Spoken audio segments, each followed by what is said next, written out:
Assalamualaikum warahmatullahi wabarakatuh. Hai semua, apa khabar? Muklimah harap semuanya sihat-sihat ya.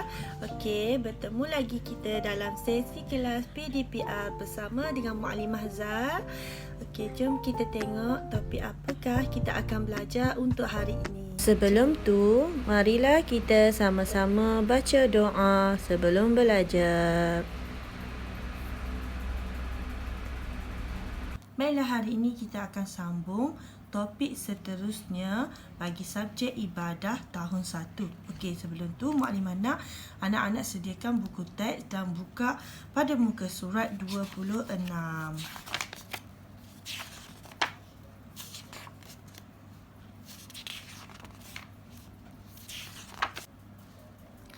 Baiklah, tajuk yang kita akan belajar daripada unit 3, kepentingan kebersihan dalam kehidupan seharian.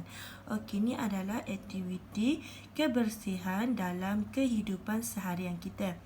Yang pertama, gosok gigi. Yang kedua, istinja. Okey, istinja ni maksudnya kita bersihkan tempat yang keluar najis daripada kubur atau dubur. Maksudnya tempat kita buang air besar ataupun air kecil. Air besar maksudnya kita berak. Kalau air kecil kita kencing. Okey, selepas kita berak ataupun kencing, kita kena bersih. Okey, seterusnya mandi.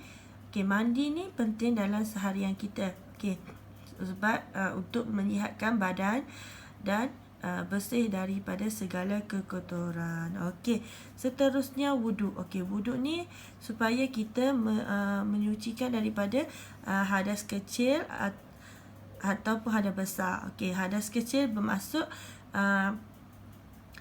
hadas kecil ni contoh kita kentut, berak. Jadi kita kena ambil wuduk untuk kita hilangkan hadas kecil. Sebab apa? Sebab kalau kita berhadas kecil ataupun hadas besar, kita tak boleh solat, kita tak boleh sentuh Al-Quran dan lain-lain lagi. Okey, kalau untuk menyucikan hadas kecil, kita kena berwuduk. Kalau untuk menyucikan hadas besar, kita kena mandi wajib. Okey, baiklah. 4 perkara aktiviti seharian kita. Okey, seterusnya ni adalah hikmah kebersihan dalam kehidupan seharian kita. Okey, apa dia hikmah apabila kita buat 4 perkara tadi? Okey, yang pertama, kita gosok gigi. Kalau kita sentiasa gosok gigi, gigi kita menjadi bersih dan sihat. Mulut dan nafas tidak berbau ataupun berbau wangi. Okey. Lepas tu disukai oleh rakan. Okey, kalau kita sentiasa gosok gigi, mestilah ramai orang suka kita. Okey, lepas tu istinja. Okey, macam Muklimah terangkan tadi, istinja apa dia? Istinja tu kita bersih tempat yang keluar kekotoran dari kubur ataupun dubur. Maksudnya tempat kita kencing ataupun tempat kita berak. Okey, hikmah dia apabila kita beristinja ni, hikmah dia organ dalaman menjadi bersih. Mestilah bersih. Kalau kita tak bersih, contoh lepas berak, lepas kencing, kita tak bersih, kita biar je macam tu, mestilah akan dapat pelbagai penyakit. Okey, seterusnya perut menjadi selesa. Kalau kita sebabnya tempat kita kencing ataupun berak tu dia berdekatan dengan bahagian perut. Okey, jadi bila dapat penyakit, mestilah dia dia ada kaitan dengan perut. Jadi kalau kita menjaga, insya-Allah perut kita akan sentiasa selesa. Okey, lepas tu badan menjadi sihat. Kalau kita tak berpenyakit, mestilah tubuh badan kita sihat. Okey, seterusnya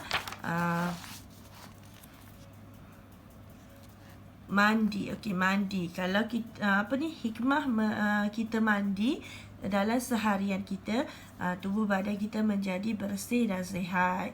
Lepas tu berasa segar, dan badan menjadi sihat. Mestilah sihat. Okey.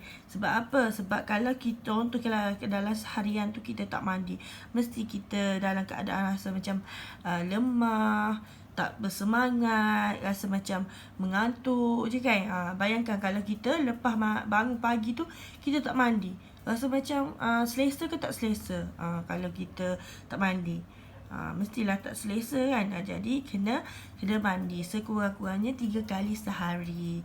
Okey, seterusnya wuduk. Okey, wuduk ni maksudnya kita nak hilangkan hadas kecil. Jadi untuk hilangkan hadas kecil kita kena berwuduk. Okey.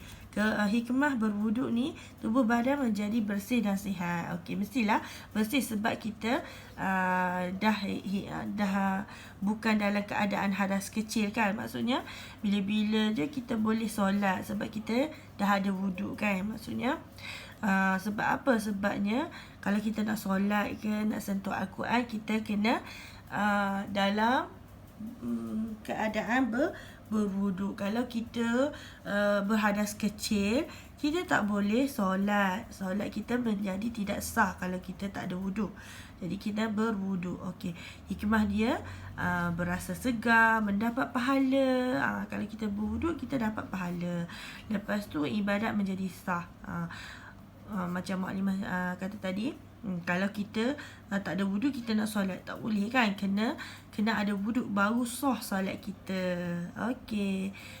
Baiklah, untuk latihan bagi tajuk yang kita belajar tadi, Mukadimah nak anak-anak buka buku aktiviti pada muka surat 18, okey, 19 dan juga 20. Okey. Mukadimah nak anak-anak buat latihan rujuk pada buku teks. Okey. Setakat ni saja penerangan daripada Mukadimah. Semoga apa yang Mukadimah terangkan itu tadi anak-anak boleh faham dengan baik. Okey, Assalamualaikum.